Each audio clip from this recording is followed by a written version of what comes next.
Bismillah, alhamdulillah, wassalatu wassalamu ala ashrafi khalqillah, Muhammad ibn Abdillah, sallallahu alaihi wa alihi wa sahbihi, wa sallama tasliman kathira, amma ba'd.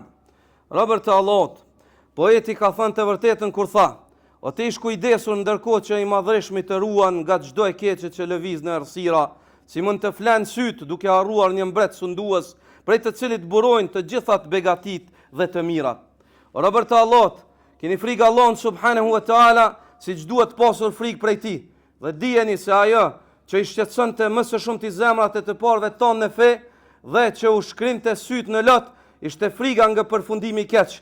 Ata nuk u mburreshin me adhurimet e tyre dhe nuk ndiheshin të sigurt nga sprova dhe dënimi i Allahut subhanahu wa taala. O vëlla musliman, ai që e vështron gjendjen e gjenatave të para të muslimanëve me sy reflektimi dhe marrje mësimi, sheh se sa shumë kishin frikë nga përfundimi i keq dhe se zemrat e tyre ishin të dridhura, të mbushura me frikë. Allah i lartësuar e ka përshkruar këtë gjendje në mënyrë të përkryer kur thot: "Walladhina yu'tuna ma atau wa qulubuhum wajila annahum ila rabbihim raji'un." Dhe ata janë ata që japin atë që e japin, ndërsa zemrat e tyre janë të mbushura me frikë, sepse e dinë se do të kthehen te Zoti i tyre. Të tillët nxitojnë drejt veprave të mira dhe janë të parët në to. Do të thotë, ata realizojnë bindje dhe adhurime, por zemrat e tyre kanë frikë që ato të mos pranohen, nga droja se mos kanë mangësi në sinqeritet apo në pasimin e profetit sallallahu alaihi wasallam. Kjo është frikë e lavdruar, vigjilencë dhe maturi fetare.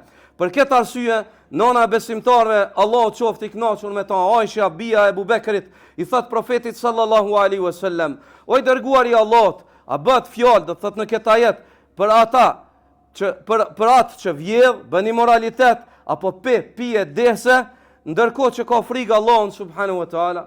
Kur Allah thot ata që bëjnë ato që bëjnë apo shpenzojnë atë që shpenzojnë, veprojnë atë që veprojnë, mirë po zemrat e tyre dridhen.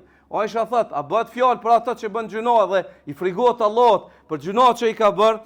Profeti sallallahu alaihi wasallam i tha: jo bija e Abu Bekrit, o bija e të sinqertit, por është ai që falet, agjeron dhe jep lëmosh ndërkohë që ka frikë nga Allah. Disa nga sahabët, Allah qoftë i kënaqur me ta, çonin kur u afrohej vdekja. U tha njërit prej tyre: çfarë të bën të çosh? Ai tha: kam dëgjuar profetin sallallahu alaihi wasallam të thotë: Allah e mori krijimin në dy grushta dhe tha: këta janë në xhenet dhe këta janë në zjarr. Dhe nuk e di, kurse on nuk e di, se nuk e di në cilin prej tyre do të jem. Disa nga të parët tonë kanë thënë: asgjë nuk i ka bërë sytë të çojnë më shumë se sa përmendja e caktimit të paraprak.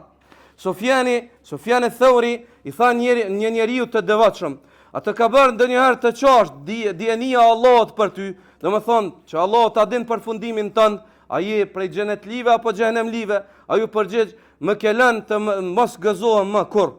Sufjani ishte thellësisht i shqetësuar për caktimin e mëparshëm dhe rreth përfundimit të keq. Ai çonte dhe thoshte: kam frikë të mos jem i shkruar nga kam frikë që ndoshta mos jam i shkruar nga të mjerët. Dhe çonte sërish duke thënë: kam frikë se mos hiqet imani në çastin e vdekjes nga zemra ime.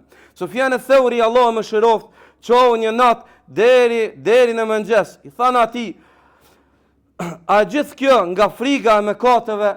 Ai mori një fije koshte nga toka dhe tha: mëkatet janë më të lehta se kjo. Më të lehta në sytë e mi se kjo, por unë çoj nga frika e përfundimit keq. Do thotë unë çoj nga frika se mëkatet bën shkak për përfundim të keq. Kurse mëkatet për cilat pendohem nuk i shoh më të mëdha se sa kjo kosht. Se e din që Allah është falës për njërin e sinqert. Njërin e sinqert bën shumë, ata e kanë njoftë Allahun, kanë ditë që Allah është falë. Po frika është me vazhduar gjuna dhe na bojnë vazhdimisht gjuna, a nuk pendomi, apo e vënojmë pendimin.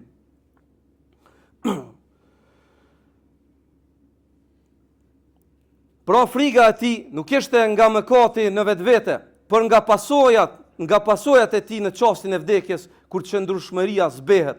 Këtë kuptim e ka sqaruar Imam Ibn al-Qayyim, Allahu më shiroft, kur tha: prej kuptimit më të lartë fetar është që njeriu të ketë frikë se mos mëkatet e tij e tradhtojnë në çastin e vdekjes dhe bën pengesë për një përfundim të mirë. Hasan al-Basriu, Allah e mëshiroft, ka thënë, besimtari bashkon mes bamirësisë dhe merakosjes, do të thotë është vigjilent, ndërsa hipokriti, dyftyrshi bashkon të keqen, vepron keq dhe ndjenjen e rreme të sigurisë. Kur i erdhi vdekja e Abu Hurajrës, Allahu qoftë i kënaqur me ta, çau, i than, çfarë të bën të qosh? Ai tha, më bën të çoj gjatësia e udhëtimit, do të thotë ahiretit. Gjatësia e udhëtimit, mungesa e përgatitjes, dobësia e bindjes sime dhe ngjitja e vështirë, nga e cila zbritja është ose në xhenet ose në zjarr.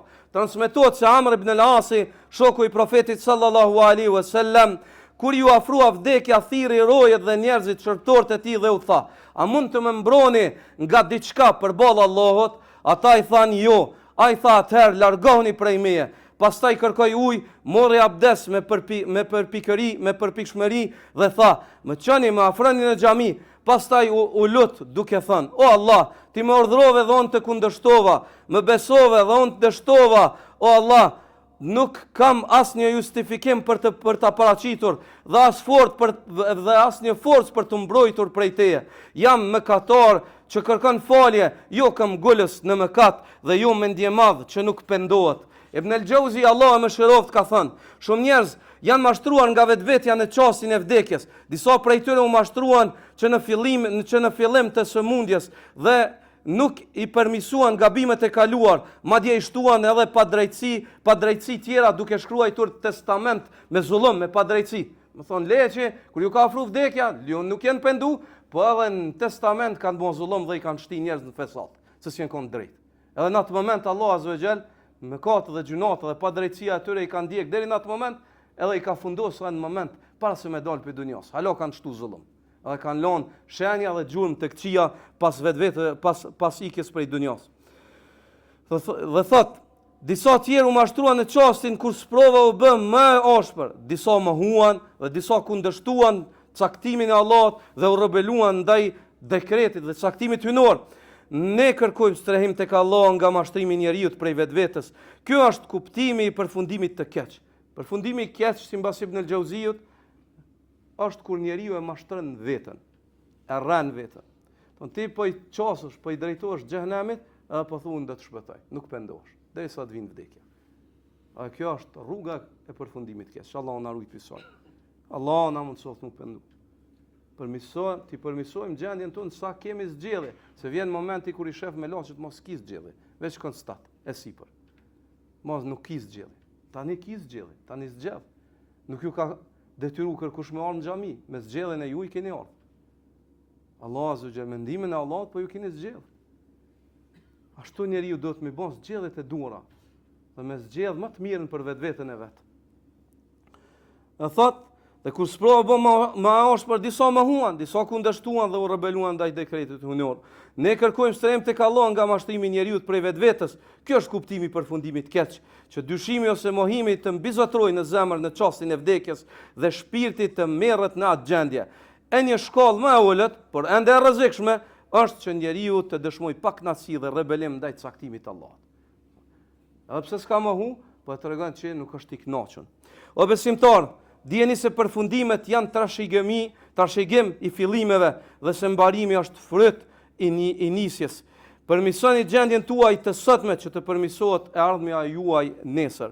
Qëndroni të palëkundur, bëni durim dhe dëshmoni këmbgulje në rrugën e Allahut subhanahu wa taala, derisa t'ju vi bindja, vdekja, e cila është porta, dera për të dalë nga kjo botë dhe t'ju ços jetës së amshushme, një jetë e cila një fillim mirë po mbarim ma nuk ka. Allahumma salli ala Muhammedin wa ala ali Muhammed, kema sallaita ala Ibrahim wa ala ali Ibrahim innaka Hamidun Majid. Allahumma barik ala Muhammedin wa ala ali Muhammed, kema barakta ala Ibrahim wa ala ali Ibrahim innaka Hamidun Majid. Allahumma aslih shanana kullaha wa la takilna ila anfusina tarfata ayn waj'alna min ar-rashidin. هداة مهتدين غير ضالين ولا مضلين. اللهم أصلح حالنا وأصلح مستقبلنا. اللهم تب علينا واغفر لنا ذنوبنا أولها وآخرها. لا حول لنا ولا قوة إلا بك. نحمدك على كل حال ونعوذ بك من حال أهل النار. اللهم اشف مرضانا ومرضى المسلمين.